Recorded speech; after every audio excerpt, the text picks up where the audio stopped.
Eastern, 5 Pacific on ESPN, ESPN Deportes, and the ESPN app. Coverage begins with Monday Night Countdown at 6. And listen, Rams QB Jared Goff could have his hands full Monday night. Tampa's D can get after the quarterback, blitzing 42% of the time, which has led to the second most sacks in the NFL. Both marks trail only the Steelers. Great defense there.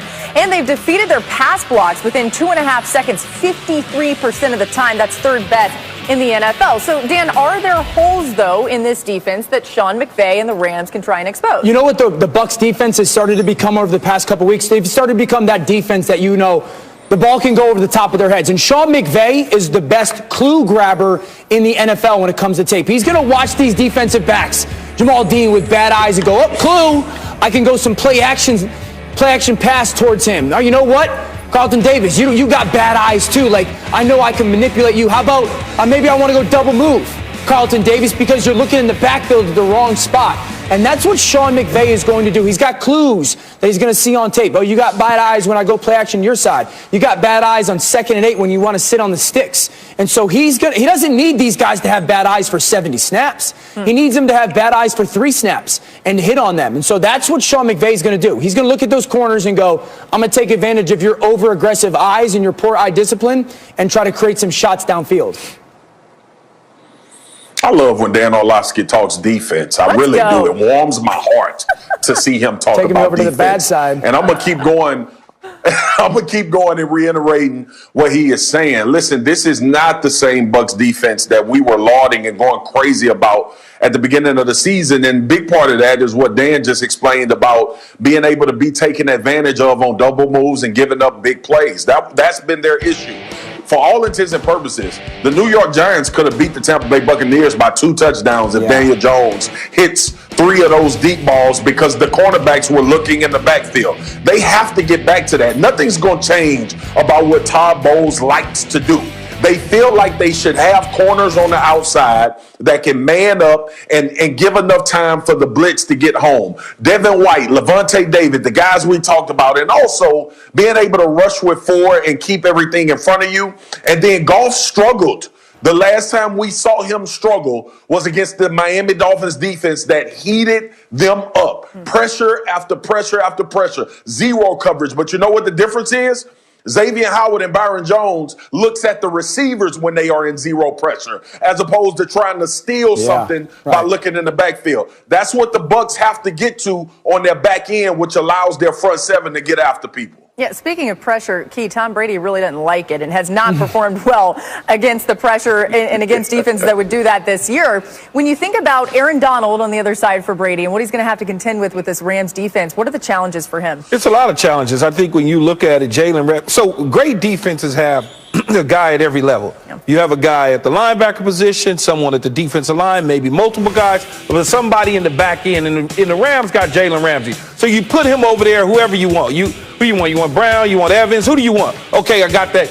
We'll double somebody else, and we'll force Tom Brady to find Gronkowski. If you beat us with Gronkowski, great, you win the football game. But I know Aaron Donald will be sitting in his lap multiple times in this football game, whether it's the sacks, whether it's just pure pressure, whether it's hovering around the legs, any of those side of things, getting Brady off his mark is key. And I think when you look at it, the Rams defense don't allow the ball to be pushed down the field. They keep everything in front of them and they rally to make the tackles. It's going to be tough, but it could happen. Yeah, you know, the one thing about Tom Brady is he likes Monday Night Football usually. In fact, he's 18-7 on Monday Night Football. Only Dan Marino and Brett Favre had more wins on Monday night than Brady. You were about to say Dan Orlovsky. Yeah, not you, Dan. Jeez. Sorry. That's so funny. I didn't say anything. I just said geez. All right, anyway, guys, Kyler Murray, we're going to talk about next. He has proven to be one of the most mobile QBs in the league. He's got mixed feelings about quarterbacks on the run. Dan's got some insight. That's next on NFL Live.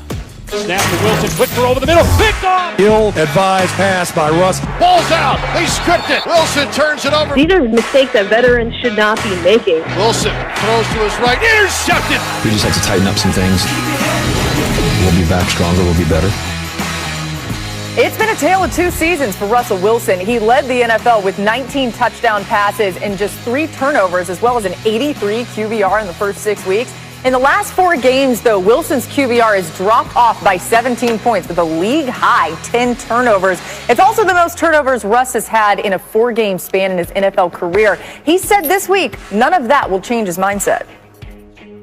I think Vince Lombardi said something about that one time. I think he talked about just, the man who's on top of the mountain didn't just get there, and the guys that can keep getting up and keep swinging, those are the players and those are the teams that keep overcoming. And what I do know about myself, I'm an overcomer.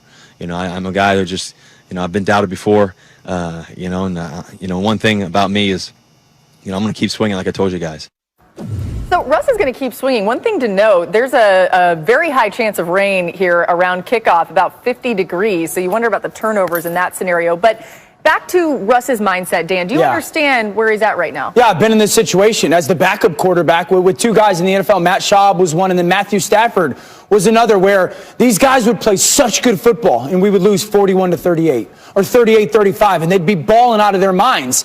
And then they'd get into this thought process, because everyone's got to remember, these guys are hyper competitive. Russell Wilson is still he talked about it himself, the doubted guy, that 3rd-round pick. And so they start to think, okay, the only way for our football team to win, because that's all they care about. That's all Russell Wilson wants to do is go win the game. The only way to do that is to try and go, be Superman, right? Score as many points as you can, because that's the only opportunity. You just scored 38 and lost. And I'd sit on the bus all the time with Matthew Stafford, and I'd just look at him, and he'd be like, I played so great, but -2 plays, and we end up losing the game because of those 2 uncharacteristic decisions where you go, why did you do that? And then you realize, he's doing that because he thinks that's the only chance that they have to win the football game. And having those conversations week after week, there was 2 things that I would always try to drill home to him.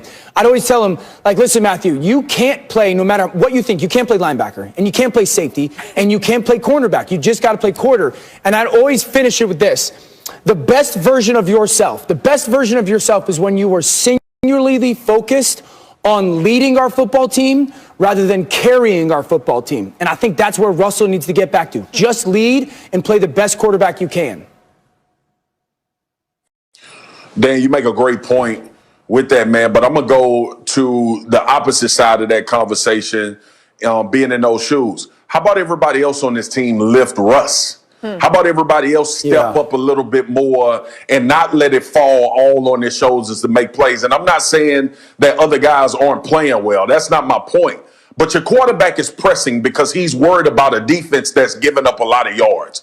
That's the reality of it. We haven't seen Russ turn the football over at this rate in his career, let alone being in games with opportunities to win them and making poor decisions. That's a reflection on everybody else. We talk about this team game. We talk about making plays and doing the things that we need to do in order to win as a team. We lauding right now the Miami Dolphins because they're winning in all phases of the game. Each unit is lifting up each unit. We looked at Jimmy Garoppolo threw 8 passes last year in the NFC Championship, and the San Francisco 49ers run game and defense lifted that team and made them better than what they were. So it's a challenge to the guys across the ball from Russell Wilson on his team. Go make plays. Give your quarterback some more possessions. You lift up your level of play so he doesn't have to carry instead of lead. Yeah, and maybe a challenge, too, to his offensive weapons. One of those guys, DK Metcalf, a couple weeks ago, Key, we're talking about this guy's rise to be #1 receiver. We're trying to convince you to put him in your top 5 receivers all time. We kind of got you there. What happened against the Rams last week? I shouldn't have listened to y'all, though. I know, if anything I know the damn receiver position. And I shouldn't have listened to Marcus and Dan, and I did. I just shouldn't have. But when you look at it, it's just not Ramsey. You got to go back to the Bills game as well. Yeah, Chief touchdown at the end. Ramsey shuts down everybody pretty much in the National Football League. But single coverage. If you're supposed to be that guy, you've got to beat single coverage. In 3 games in his career, DK Metcalf against the Arizona Cardinals, 3 catches, 28 yards. You can't be the guy doing that. But I was forced to put him in there with Michael Thomas, Julio Jones, DeAndre Hopkins, and I know better. I knew I should have waited. I knew I should have waited.